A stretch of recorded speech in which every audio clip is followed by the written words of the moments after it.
I grew up with a single mom. My mother or my father really wasn't around. So, your typical little black son with a white mom. Black guy's not around, right? I don't know where he was. Mhm. And I learned early that she cared more about money in terms of like gifts, right? Buying me things, allowing me to play sports, which, I love her for that. Mhm. But as I got older and I worked at the Boys and Girls Club off Drake campus for about 4.5 years, I figured out that the kids want memories, and true wealth as you get older is about memories. It's not about the money. Hello, everybody. Welcome to Bartelle's Money Talk. I'm Johnny. And I'm Theresa, and today we have with us today Mr. Stoy Hall. Can you introduce yourself to us, please? Yes, and you nailed the name. Usually people call me like Story or Stacy. So Well, perfect, because I told you I'm from South Carolina. Don't play with my accent. love it, love it. Yeah, Black Mammoth founder. I've been in this industry for about 13 years, and I wanted to start a firm that was about people, relationships, and taking care of them from top to bottom, not just insurance or advising or investments or whatever it was. And at the time, I've been a part of other IRAs, planning firms. I've been in the insurance world. I've been through that. And I wanted to create a firm that had nothing to do with my name, had nothing to in its name to say wealth management, but was bold, beautiful, and told a story. And that's what Black Mammoth is. Black, obviously, black is beautiful. Yes, it Being is. the black financially is where we want to be. And black is bold as well. But I wanted to tie something else to it. So I actually had my staff at that point. His brother's an artist in Nashville. He said he did some research. He said mammoth. I was like, you mean like the dinosaur thing? Like, yes. He did research and he found out that they led all of the other animals to prosperity, to water, to food, and protected them while they went on their journey of life. And I was like, that's it. That's what we need. That's what I do. And in short, we're a modern family office. We literally take you from where you're at, disorganized in your wealth journey, to prosperity, to transcending your wealth down the line. And that's how we came up with Black Mammoth, and that's what we do today. Wonderful, Wow. wonderful. And you're also a certified financial planner, correct? Absolutely, yes. Right. So when someone calls or inquires of you, do you start them like from beginning? Because you say it don't matter, just bring your stuff and you'll help them get on a good financial path. Is that correct? That is correct. Not one person I've ever met has all their things in order, right? We're all a mess. Mhm. And that's what we first do is let's get organized. Let's cut out the chaos and try to make it simple, and then we can move forward. Wonderful. And what made you decide that you want to help Black Americans? Yeah, well, one, I am black, so that helps. I grew up with a single mom. My mother or my father really wasn't around, so your typical little black son with a white mom. Black guy's not around, right? I don't know where he was. Mhm. And I learned early that she cared more about money in terms of like gifts, right? Buying me things, allowing me to play sports, which I love her for that. Mhm. But as I got older and I worked at the Boys and Girls Club off Drake campus for about 4.5 years, I figured out that the kids want memories, and true wealth as you get older is about memories. It's not about the money. It's not about Yeah. the gifts and the toys or anything like that. And so I wanted to know how can we help more people, right? And then I realized in our society, in our communities, no one really talks about money. We love buying Jordans. We love buying all the great next things. What we don't have is memories. We don't have these opportunities. And it comes down to, at that point, financial literacy, or I call it financial education now. And so that's what I knew I wanted to help. That is a Whoa, powerful that's pretty answer. powerful. So, how long have you been in your business that you're in now? Black Man was technically launched September of 2020. I've been a CFP since 2018 and Okay. been in the industry since 2011. Well, that's wonderful. And then off topic, can you tell us how scary it was though to leave your guaranteed paid job to start this organization, a firm that will help Black Americans? Yeah, luckily enough, it wasn't as terrifying as it sounds because I didn't have a guaranteed salary, right? I came from Okay. the insurance world, I came from planning. And Mhm. for me, I'm still partners with the guys I left. But for me, all I had to do was transition my book into my own book that I like, that was 100% mine, right? And so Okay. for me, there really wasn't a dip. There was a definite increase of expenses, don't get me wrong. Oh, But yeah. Mhm. I knew I had the backing of my clients. They were on board. They said, yes, we want this for you. Let's all move forward and do it together. Was wonderful. Nice. Okay. Nice. So, I mean, up until today, and I know you probably done impacted a lot of families, a lot of different lives, especially, you know, when you're talking about Black lives, African American lives, because that's, like you said, really grew up talking about money, right? So now, since you are talking about money with Black Americans, how do you see that impacting some of their lives? What do you see on that? You see a sense of freedom, for lack of a better word, freedom from being stuck where they're at, right? A lot of the ones I work with have moved out of the areas they were in, have started businesses, are able to take trips and pay for their kids' sports and travel. And so you start to see it from, you know, one here, one there, one here, one there, which is overall, you know, amazing. I've also seen over the last decade and a half, almost like no financial literacy in schools and programs to now you're seeing it a lot more prevalent. Still not where it needs to be, but it is way better than it ever has been. And then, you know, thanks to the pandemic, access to CFPs and planners is now more worldwide because of virtual. People are used to that as opposed to, you know, whoever's around the corner. So it's all really improved a lot. But don't get me wrong, we have a long, long ways to go. And when you just made your comment about CFP, just in case we might have a young man or a young lady that's listening, can you explain exactly what a CFP is? Yes. So a CFP is a certified financial planner. In our industry, it's the equivalent to a doctorate, right? Or getting your JD for being an attorney. That is like the highest level in our industry that you can achieve. It also comes with its own board, its own standards, and we're held to the highest level that our industry offers right now.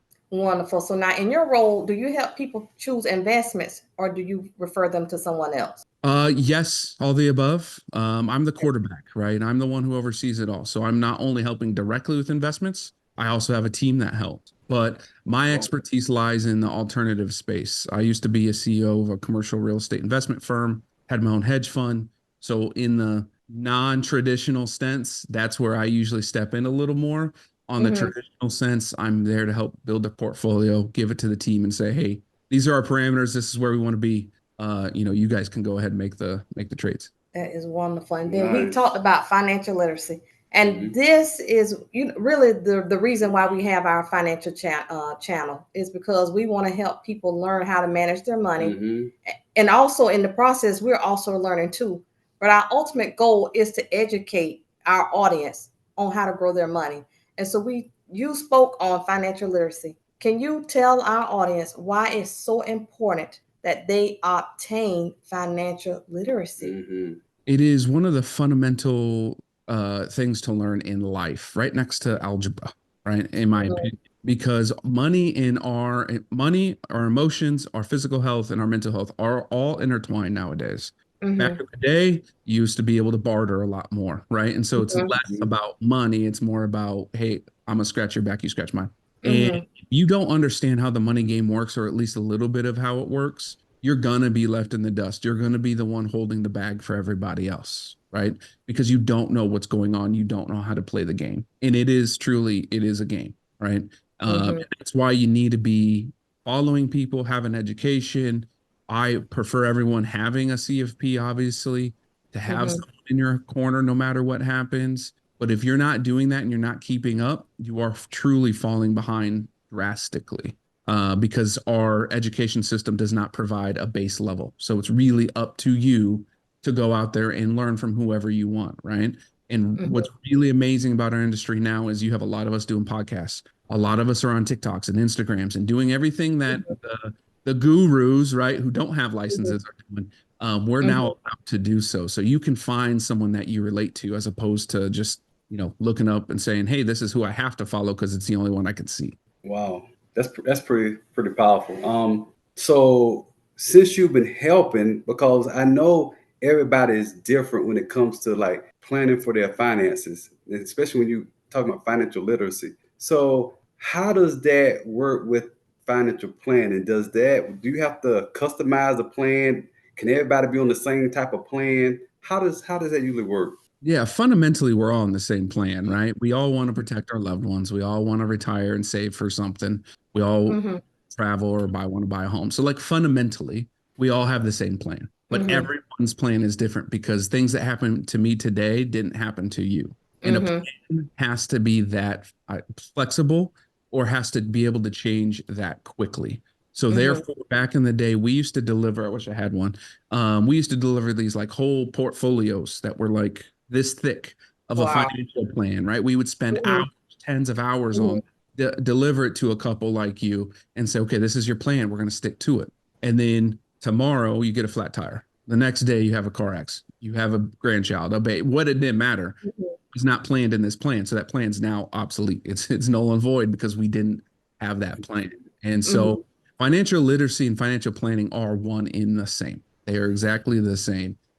We all have different things that happen in lives, and we have to all be able to adjust to what happens in those. And that's why working with a CFP like me specifically, I have all the experiences from everyone else, and I keep learning from all my colleagues. So your situation isn't necessarily different for me. It's just, oh, you're in South Carolina as opposed to you're in Nebraska or Texas or whatever. Well, what really like grabs my heart, sometimes I even think about it, like if you're just driving and you're thinking, and I wonder why us as an African American race, why are we so far behind with our financial literacy? Like, what can we do to change it? Because like even me in my situation, like we've learned a whole lot, but we've learned, hard knocks. And so like even now, if I went to my parents and wanted help with even budgeting or even saving like in a high yield savings account, they cannot help me. So where do you think we went wrong in this area?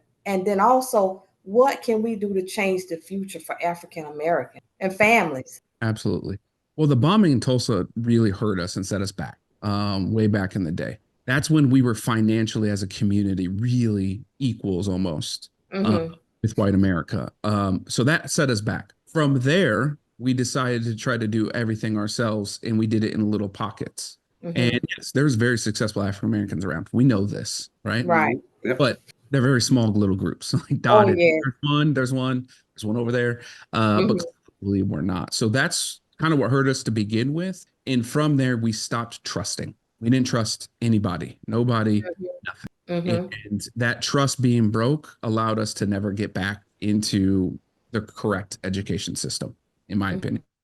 And so that's where we are. I think we have been repairing that over a little bit of time, but it's still in our industry, specifically my industry, is very, very white male driven, like very, very male driven. Yes, it is. And we definitely know that.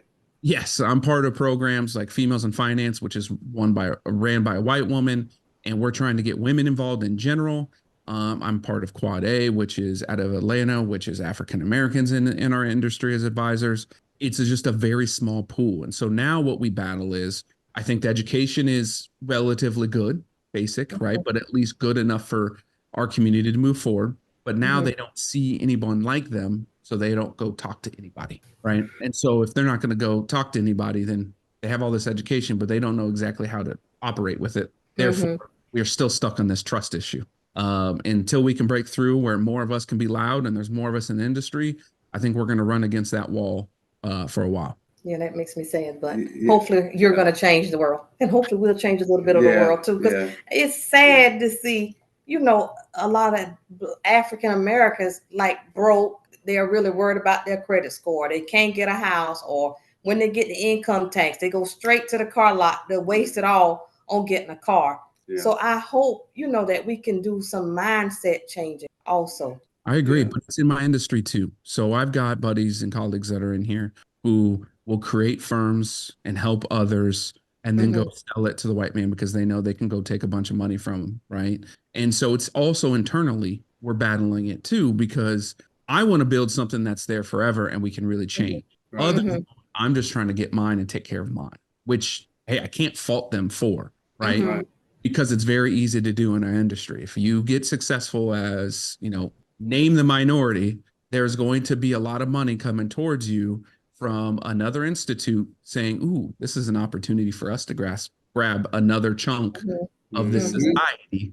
Well, guess what happens when that happens? They might pay you and they're off and running, but those clients are now going to leave that firm, and now no one's working with them. So not only are we battling it from the outside of the industry, we're trying to battle it from the inside as well. That's good. Yeah, I didn't even think about that. I mean, that was a good nugget, because you wouldn't think you'd be battling it from the inside of the industry. We look on the outside, but I guess that's true. If you have a successful firm and somebody comes along and say, hey, And wave the money. wave that money. It's like, okay, we're going to give it up. Here you go. And you go run with the money. So I didn't even think about that one. Wow. Yeah, that is a good That's one. a great And then nugget. another thing too, That's a great nugget. look with my country accent story. Let's talk about these get rich quick schemes. Now it affects African Americans, you know better than I do, because they broke, and as soon as something come along and they think they can get the money quick, they do it. Yeah. So can you touch on that a little bit and educate the audience about these get rich quick schemes and scams? And can you get rich quick? That's a lottery. Right? But no, there is no quick thing in money. There's no thing in money. Even the most wealthy people in the world did not get it quickly. So yes, there are ways to get rich quicker, but not quick by any means of the situation. So the only way you can is win the lottery. But again, you're throwing money away for 1 point, whatever the odds are, really bad, right? Very but bad. Those schemes, I will tell everyone right now, do not listen to any of those schemes. None of them. Zero of them. It is going to be a waste of money and your time and your hope. And because what happens is everyone gets very hopeful with these schemes. And regardless if they're actually like a fraudulent scheme or not, they're most likely going to fail. And when they fail, they take your hope with you and put you in a depressive state. Therefore, you are now battling that to even get out of that situation. So there is no such thing as getting rich quick. You can get rich quicker by doing the right thing. And that is first attacking your mindset and knowing that this is a lifelong journey. There is no, hey, I'm going to do and be a billionaire in 5 years. What I'm going to do is I'm going to change how my attitude is. I'm going to change what my thoughts are and my actions. And every day and every year, I'm going to become more wealthy, right? And there's a difference between being rich and being wealthy. Rich is about money. That is a very narcissistic term and word, is because it's about money and money only. Wealth is about your happiness, being able to give back to your family and others, and living life on your terms by using money, because money is just a tool, right? Yes. It's just a tool for those things. Now, that was pretty powerful. That was almost so good. I'm like, oops. Repeat again. Yeah, but I will make you repeat it again. But now, off the top of your head, can you think of one get rich quick scheme that you can tell the audience? So like if they see it or hear it, they'll know I better not even touch them. Yeah. Any of those multi-level marketing ones, your Pamper Chefs, your Avocares, your, hey, I'm going to sell you a product and then go get a couple of your other friends to do it and can repeatedly do that. That is one that fails more often than not, more often than actually a restaurant business fails. So if those come into you, just shy away from them. I'm not saying that they're fraudulent. I'm not saying their products are bad. But what I'm saying is you're just selling others to sell others repeatedly. And it's just a scheme to get you to make more money. And realistically, you're just not going to. If you put that same energy, time, and money into supporting another local business or starting your own, then you're doing something that changes people. Okay. Now, can you say the term one more time, just in case someone missed it? The term, what term? Multi-level, like when they multi-level marketing. Yeah. Go ahead and Google it. Multi-level marketing, MLMs. Those are one of the ones that go around a lot. And I'll get a lot of hate for it, but it's true. I've been part of them. I have friends that are part of them. They don't work out the way they're supposed to, and they sell people on selling other people. Okay. So, all right, listeners, if you see one of those, run from it. We just heard it from our CFP. That's not a way to get rich quick. There is no way, really. Like you said, we can get rich, a little quicker. But how did you say it? Because it was so good. I'm like, I think somebody need to say it. You need to say it again. I'll say it again. You cannot get rich quick, but you can get rich quicker. Okay. Now I got it. Because I'm like, I need to hear that too. Yeah. And if you think you're in a scheme or you think of something like that, find me on social media. Hit me up. Okay. I'll talk to you. I'm here to help others as much as possible. And that's my ever ask on any podcast, even my own episodes. Just comment, DM, reach out. The only way you're going to learn is if you ask your questions. All right. So I'm here for that. Nice. Perfect. Thank you. Nice.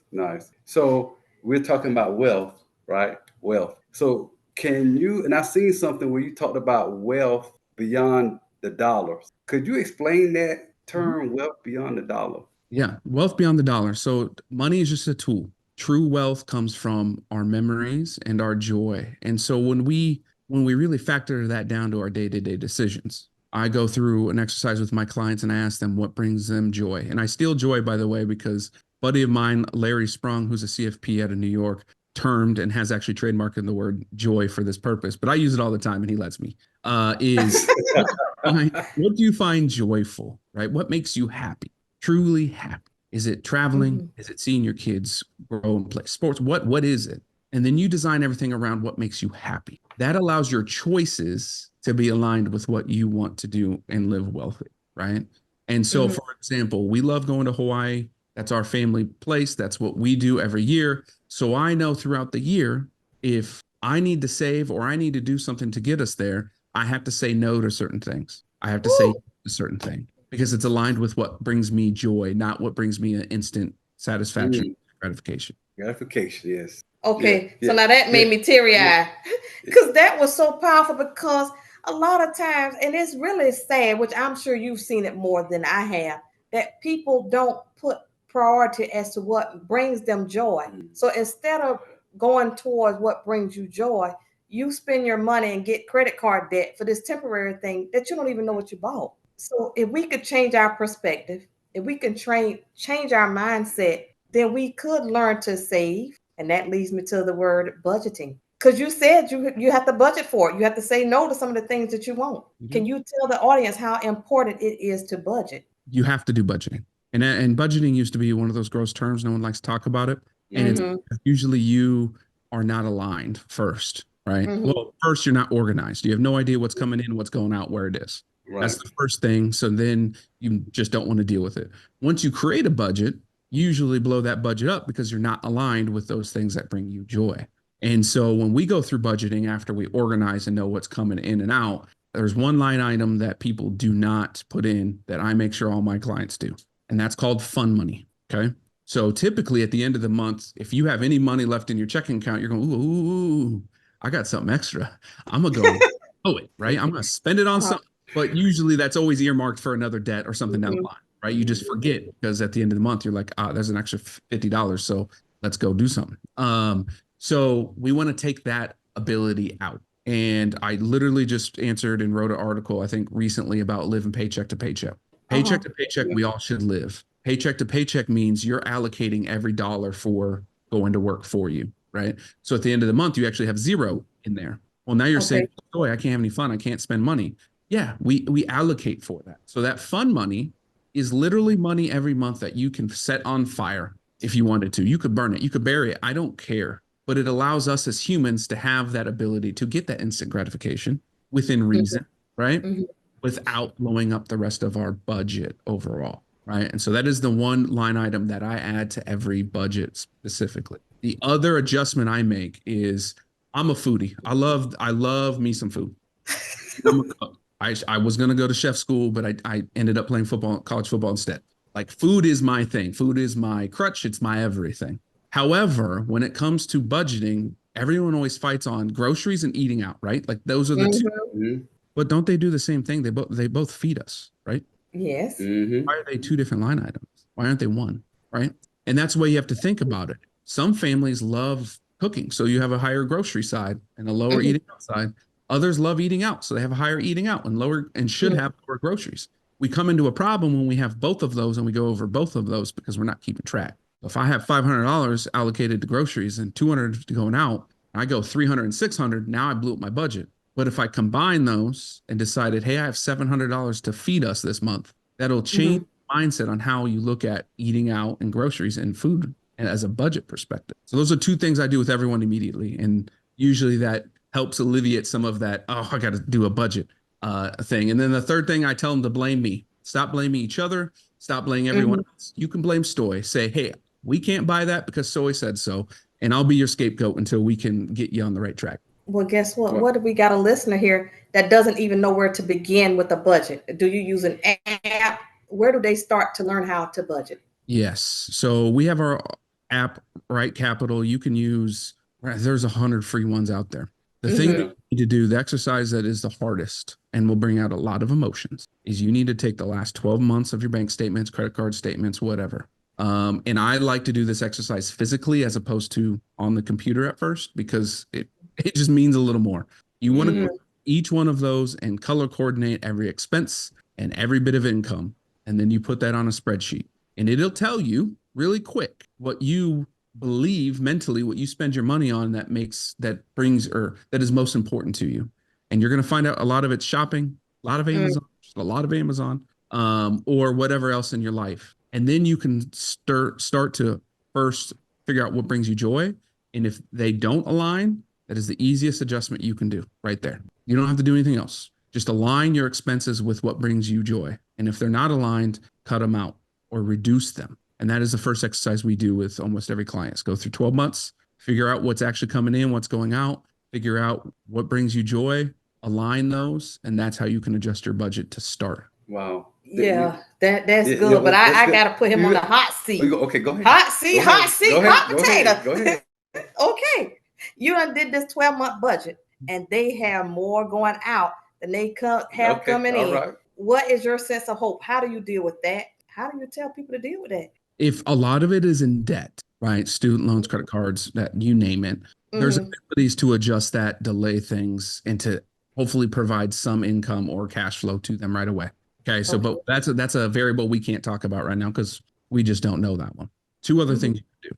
Ask yourself, do I get a big old tax refund at the end of the year? Okay. Most W-2 people who don't have money, they're going to say yes, right? You can adjust your W-4 withholdings. Okay. Again, your W-4 withholdings. And then what that'll allow you to do is take some of that withholdings out of your check and put it into your everyday paycheck. So instead of getting $3,000 at the end of the year, now getting $3,000 divided by per paycheck back into your pocket, because we want to pay the government $0 or $1 because $3,000 the government had all year of yours, they're not paying interest to you. Right. So that's one way to get more cash. So right there, you just freed up some of that cash that usually comes in April. You can have that part of your everyday budget to help inflate that, right? The other thing is, are you getting paid what you're worth or not? And if you don't feel like you are, then we got to find you another place, or we need to ask for a raise, or whatever it is, right? We need to step up to the plate because the only way you can fix income deficit issue is usually more income. Yes. That gave me goosebumps. I don't even know if I expected that answer for you. I thought you were going to say, well, they need to cut this out. They need to cut that out. So I hope that someone heard what you said and they understand that the adjustments they need to make so that they can stop living, like paycheck to paycheck and losing sleep at night. Yeah, I think that's a big adjustment for some people. Some people, they'll go out and start looking for a job. Oh, I can't find another job that I like. But it's all about increasing your income at first versus maybe finding a job that you like. If it's increasing your income, then I have to do it for a little while. Nope. It's the money game, right? It's you're playing with other people's money. That's what you want to do. You're not going to work for somewhere for 30, 40 years and getting a pension like they used to, right? That's true. That game's over. Well, select few, but majority of it's over. So you go get what your value is. And so if you move on, you might not love that place, paying you well, and it's because you're using them as a stepping stone for the next move and the next move until you can land somewhere where it feels like home and family. Or maybe you just keep doing it until you build up your own business and then you can peace out to the entire corporate board altogether. But you have to think about wherever you're working is as a stepping stone to your next step, whatever that step may be in your plan. That's a t-shirt. Yeah. I like that. That's a good slogan. Yeah. You just got to do what you got to do until you get to the next place. Yeah. Basically. Okay. I like that. That's so in other words, I like that too. So really then we're talking about really people behaviors here. So what do you think when it comes to financial behaviors? How do you look at that? How do you define that? Because that's what we're talking about. Yeah. So this is where my actual being a certified financial planner doesn't work well in our normal society is because I don't really care about the numbers. The numbers are the numbers. It's about your behavior and your mindset that matter the most. You're seeing a giant shift in my industry specifically away from investments and more towards this financial behavior. We have more designations. You have more people out there that are hiring therapists onto their practice to help people the behavioral standpoint, the therapy behind it, because we have found, and it's probably been true forever, is that humans are emotional. Okay? Yes, we are. And again, our money and emotions are integrated. We can no longer say, take your emotions out of a financial decision. That's impossible. Mm-hmm. What you can have is your emotions, but understand where those emotions come from and be like, okay, emotions, thank you, I hear you, but this is the best decision for us in this situation, right?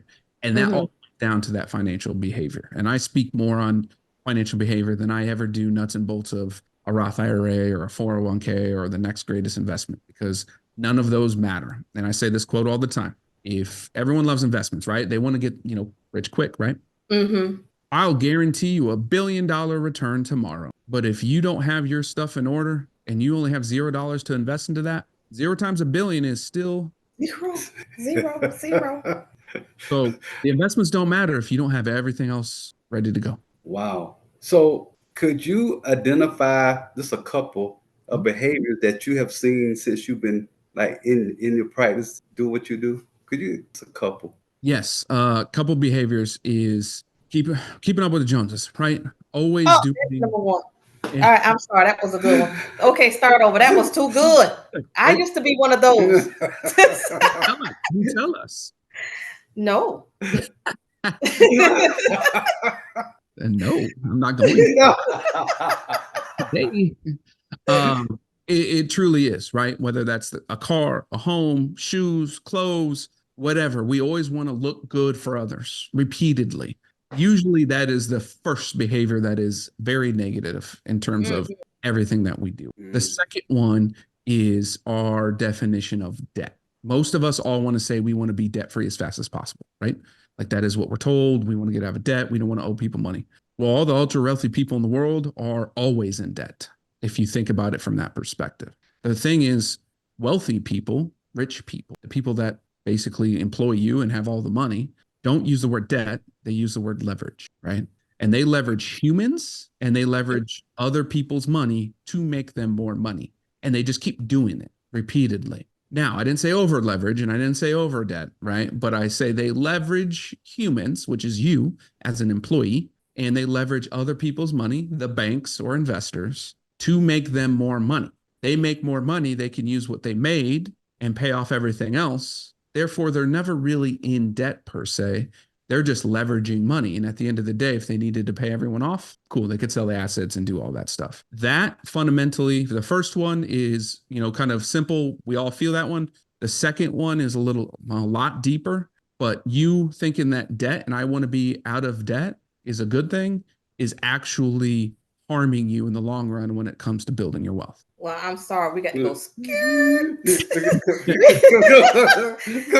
Let's talk about that just a little bit. I want to share this with you.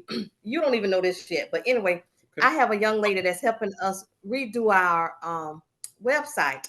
And a couple of years ago, we saw some land. And where we live, the land is very expensive. But it was like 5 acres. And it was like, what, 90,000 or something like that. And we didn't buy it because it was very reasonable. Yeah. And like now it's like 250,000. Well, back then we were like, no, we don't want to get in debt. We want to be debt free. Okay. The person who's helping me with our website, she's Caucasian. As you can see, I'm Black. And so when I shared that story with her, she said, well, in my race, we would have called that strategic planning. And it is still bothering me because she used that term strategic planning. And that's another way that other races get ahead of us because we get set in the mindset and we want to be debt free. And then we lose an opportunity. And then when you go back, you're like, oh, I should have done it. Because like, even if we would have done it, we could have sold it now and made good money. So I just want you to talk a little bit about debt. Like, how do you feel about credit card debt, car loans? I think the audience needs to hear this because when you use the term leverage, that's a big deal because a lot of Black people, we don't understand leverage. Yes. And then we don't want to get in debt. Yeah. So can we talk about that just a few minutes? Yeah. So there's good debt and bad debt. Bad debt, there's 3 bad debts. One is student loans are bad debt. I'm not saying that your education is bad. I'm saying though that at this point, you're not using it for anything, right? You're just paying it down. Personal loans of any kind, payday loans, all of those are the most extreme, predatory, awful debts that there are. Credit cards are the only caveat. They can be bad debt, but they also can be good debts. So you have those 3 as bad debts. Others are usually good debts. Cars are usually good debts because you use that to go make money, right? Typically, if you have, the other third bad debt is your primary home. Your primary home is a bad debt if you don't use it. And I'll dive into that one later. The good debts, obviously rental properties are good because they're making you money. Business loans are good because hopefully your business is making you money. Trying to think of any other easy debts off the top of my head. Another one is leveraging, like for example, you can leverage inside of your investments, right? You can take a loan or margin, if you will, inside a brokerage account, and they'll give you like 3-to-1 or 5-to-1 on your money. If your investment's good, guess what? Again, another good debt or leverage. Credit cards. So back to credit cards as being a good debt. For example, business owners have the ability to have a lot of credit card debt or capital or credit available. We are able to then use it for operating expenses, other investments. In business, everything goes like this, right? It's up and down, up and down, up and down. It allows you to smooth that out. Again, that is a very good leverage, right? And there are deals out there that you get 12 to 18 months, 0%, right? So you can help with that. On the personal side, again, very much similar. If it helps you flatten out your cash flow, it is going to be a good debt. Credit cards turn into a bad debt when we overutilize them and we can't pay them down or off, and you're kind of just using them, right? That's when they can become a bad debt. Okay. That's good debt, bad debt. I want to get back to the home, primary home, because I did, I guess, a TikTok or a reel on this, and it went crazy. And they blew me up on Twitter too. Your primary home is bad debt. It is not an asset unless you use it correctly. And what I mean by that, everyone wants to have a home and pay it off as fast as possible. Well, I'm going to walk you through a little scenario. If I used all my extra capital for, let's say, 10 years to pay off my $400,000 home, now I've not been able to put money in for 10 years because I've been putting into this home, right? I have not been able to have the flexibility, the joy, the travel, all the things that I could do with my cash flow because I was spent for 10 years trying to put this into the home. Okay, now I pay off the home. Fantastic. Hopefully it's appreciated, probably has over time. Now I have a fully paid off home that still has expenses on it. So now I have an asset that costs me money every year and is not making me any money. Because when you have a home, the only way you make money on is if I sell it, right? Well, it still has taxes. It still has upkeep. It still has insurance, no matter what. Well, now it's making me money every year because it's not actually making me, right? So the only way you can turn that situation into a good situation is using your equity to invest in other things that can pay for your mortgage, pay for your insurance, pay for your taxes, and pay for all that stuff, right? And so if I own a $400,000 home outright, I now have at least $400,000 of equity. I can invest in a lot of things, other properties, other investments, other businesses, etc., that can give me a higher return to pay for now my primary home. Now it's an asset. If not, it's all bad debt. Well, I can see why you got blowed up on Twitter. Yeah, I can see. Yeah, I mean, but I like that perspective. Yeah. I never really thought about it that way. But really, if it's paid off, it's still cutting you close in your budget because you still got to pay. You got to upkeep of the home, like you said. The landscape. The landscaping. That's another. Yeah, you're right. Yeah. Oh my God, I didn't think about that. That's a good way to look at it. Yeah, it is. And so, like, we're gonna let you go, but you so good. I just got a few more questions for you. Is that okay? I'm here. Whatever you need, I'm here. Okay, so the first, because I got two questions I want to ask you. So the next one I want to ask, because of the way you feel about memories, what do you think about Black family leaving a legacy? Because that has become like a big thing too. Yes. It's like leaving a legacy for our children. It's one of the things that we don't do very well at. Okay. And it's really, really bad. There is no generational wealth really in the Black communities at all. Well, in minority communities at all. And that's something that needs to change. Every day with all my clients, I battle that. We set it up for it to be a legacy, right? And it's vitally important that we do that for a few reasons. One, because you can't die with all your money. What are you going to bury yourself with it? You can't use it. I ain't seen that one yet. Two, you have raised these children, you've raised these grandchildren. Why wouldn't you want to set them up for success in the future? Right. Why wouldn't you want to be able to set something up that keeps going? Wealthy families in the world do that. They've done it for generations, right? It's not, and everyone thinks, well, when I die or if I have a trust, like once that happens, they get all the lump sum money. No, Most generational wealth and most legacies and family offices that are ran only end up paying little income towards those kids or grandkids. And they only do it if they hit certain achievements, like graduating, getting a job, marrying, want to buy a car, all of these things. And so that's something that we don't talk about much because we didn't have it, right? Oh, since we Right. didn't have it, my kids ain't going to have it. And then that mindset just keeps boiling and rolling down. But everyone's like, I don't have any money. How can I start with it? You could $100 can start a legacy if you really wanted it to.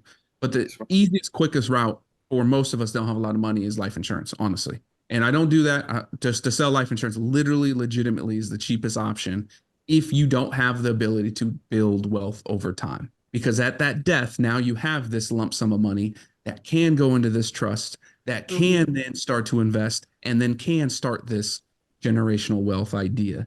And then you can hopefully teach the generation below you, your kids, that, hey, build on to that, build that bigger, do the same thing I did. And then their kids can, and then it just starts to cycle of that. But it comes down to educating, understanding that you can start smaller than you think. Okay. Yeah. So you do encourage families to leave a legacy. Yes, I think that's good because that ties to biblical standards too, to leave a legacy for your children's children. So yeah, that's really good. So when you talk to your clients, right, about legacy, could you tell us some of the responses or some of the attitudes that you get when you talk to them about legacy? Especially you're probably dealing with some people that didn't never think about it in the first place. Now you're kind of explaining to them about legacy.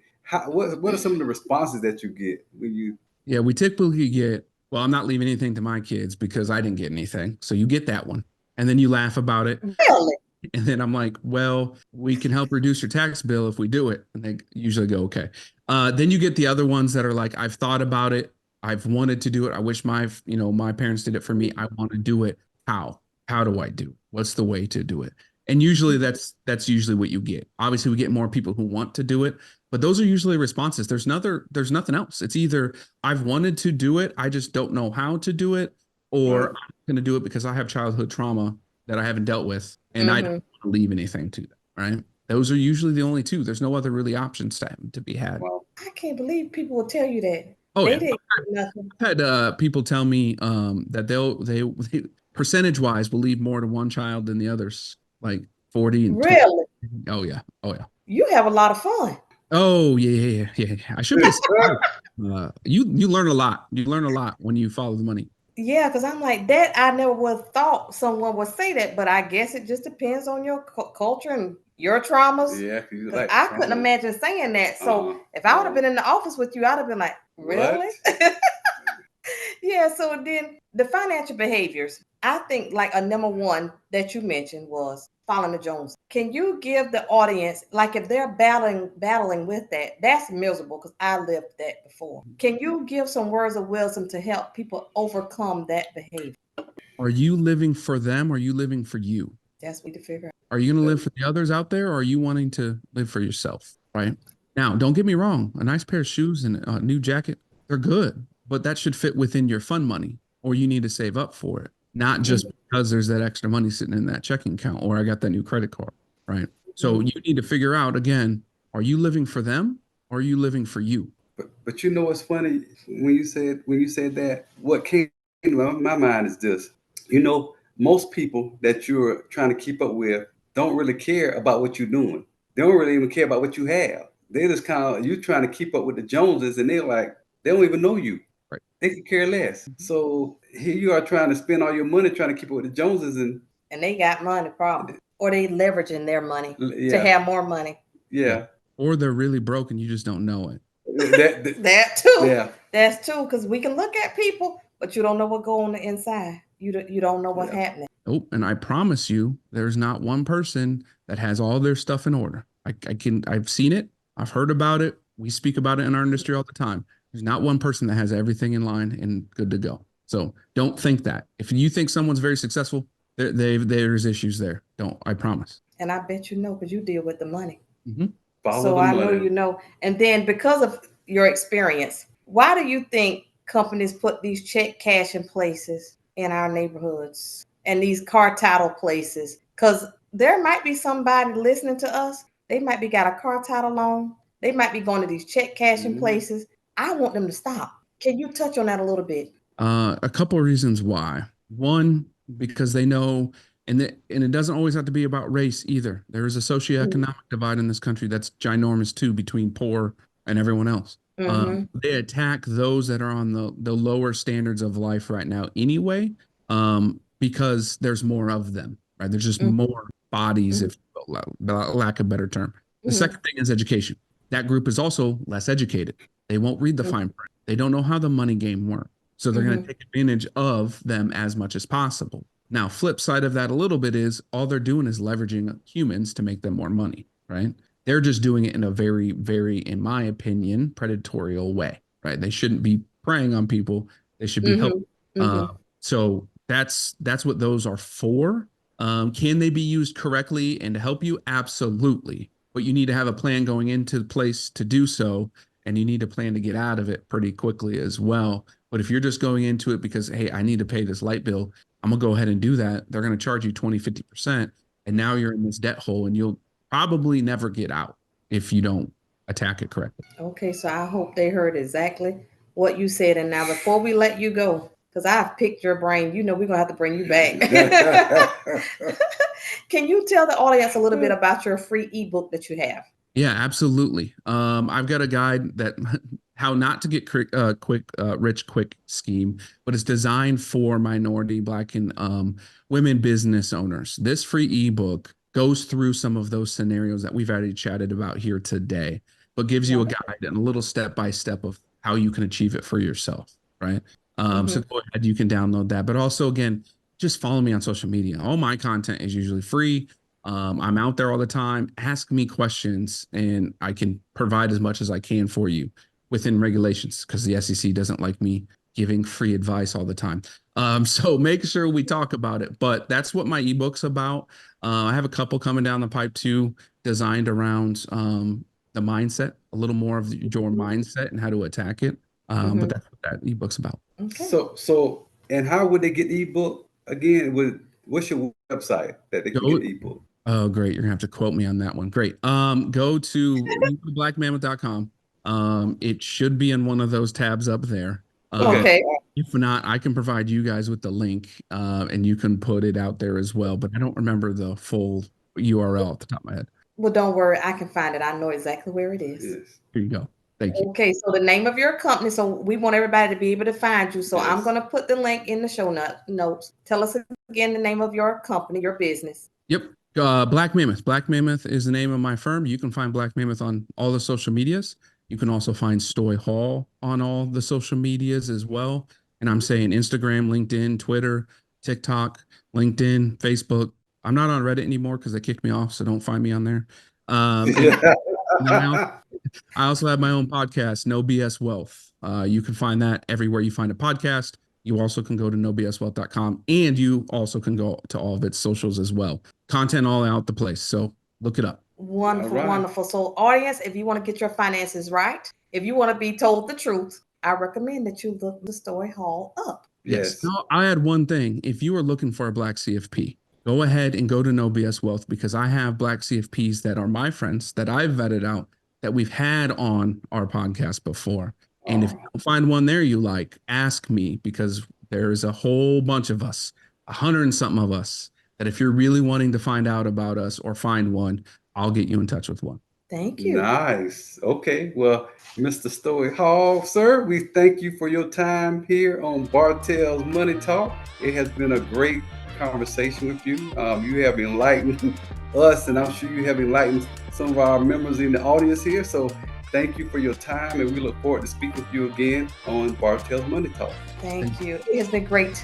Appreciate it.